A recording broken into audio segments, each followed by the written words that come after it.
哎，我们这看到有一个人在这块试这个春风450 SS 的，这个真的在美国是爆款。我们看看他，然后我们说一下什么。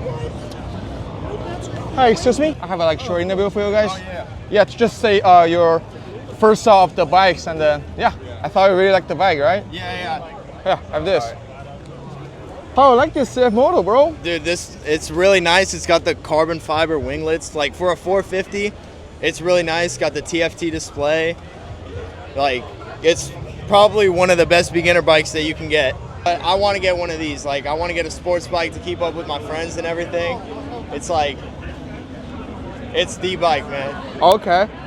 So, you heard this brand before, or like it's your first time seeing this bike? Yeah. So, when I first came across it, like people assume just because it's Chinese, it's like it's not going to be good. But like everybody I've heard that had one, they don't have any problems. Yeah, it's definitely something that I'm going to look into and hopefully get one day. What's your name? My name's Ben. Ben? Yeah. Tony. Tony, nice Nice to to meet meet you, Ben. What's your name? Alex. Tony. Nice to meet you. Cool, guys. Yeah, thank you for your time today, and then hope to see you join the CF Moto family in the future, all right? Yeah. Yeah, right on. See ya. 你看很多大叔们，其实他们对这些拉力车型也都非常的感兴趣，因为毕竟上了年纪嘛，仿赛的腰没那么好的话呢，骑一骑这种拉力，他们都是非常乐意的。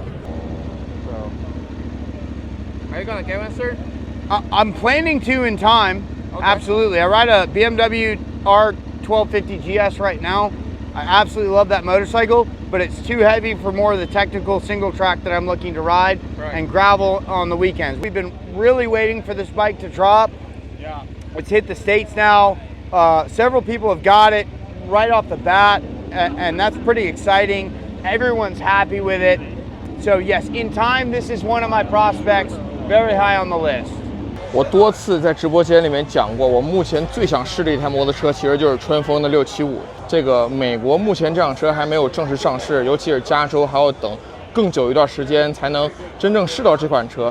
因为说实话，我很好奇它的这个3缸机，然后整辆车的一个驾驶感受，真正操作起来有没有像大家说的那么夸张，还是说这款车真的就是非常不错。当然，这两个小老外，这两个人刚才从那边追到这边，一直在拍他们。我不是故意的，但是他们好像真的对这几款车都非常感兴趣。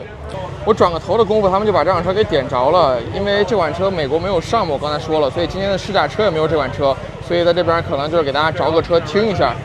也不拧一拧油门，这个车真的是。